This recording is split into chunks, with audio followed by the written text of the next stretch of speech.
I think number one, I'm an accidental entrepreneur. I like something, I get enthusiastic and I go for it. I believe the only way to sustainable giving is to teach the people how to fish rather than giving them the fish. For me, it is a calling. In faith, I did it. In faith, I survived.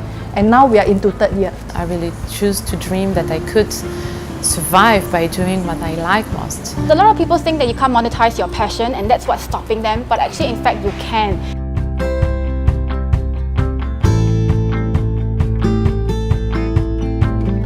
Now I help women, I coach them on love.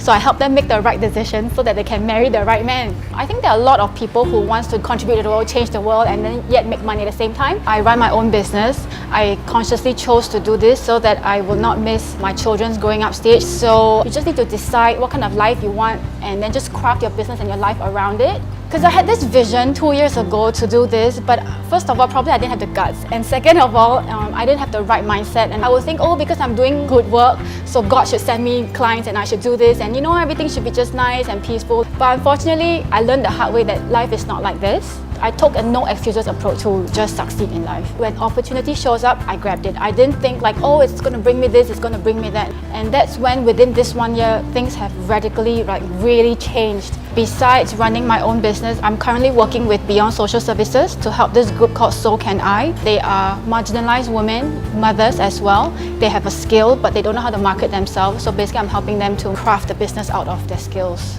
My vision is to actually have a love coaching academy to help other women have a business, have a life they love, make more money, and then you can change the world and everything is good.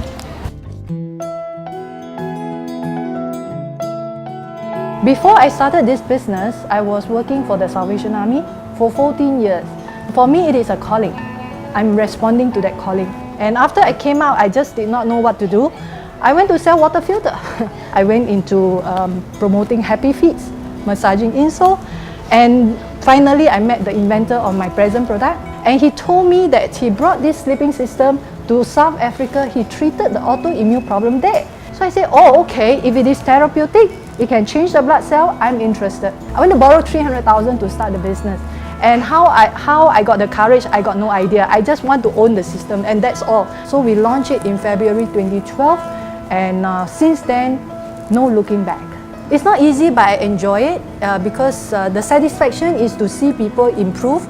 That all of them who own our system, whether they are suffering from Parkinson, they are suffering from dementia, they are suffering from stroke or hypertension or diabetes, their brain, their heart, their lung, their kidney, their liver, is all having quality of blood that is able to balance the body once again. The next step is, in fact, to open more concept stores outside. And eventually, we just want to be the wholesaler and let all these concept stores take over. I'm obsessed with what I do. I'm passionate about quilting and fabric, so I see fabric and they talk to me if it makes any sense. And you know, I grew up in a home with a dad who was always bringing people off the street into the house, and he would say, so what are you going to do with the rest of your life? How are you going to change things? Are you going to help somebody? I think that went a long way. I hire quilters outside of Singapore, in Philippines and in Indonesia, and giving them work, a sustainable income, making sure that they don't take to the streets again. Little economic independence means less beating up from the husband. You have a say in family matters. Their children go to school. I think these things are very important to me. And I've taken my children all through the years to these slum areas so that they would have an idea of the fact that you don't really need a lot to be happy. But if you're happy with what you have, that's something that you can't measure in any other way. So I'm not successful if you think about it in terms of money, because I think I make very little compared to people who plan their stuff and expand, but I'm very happy.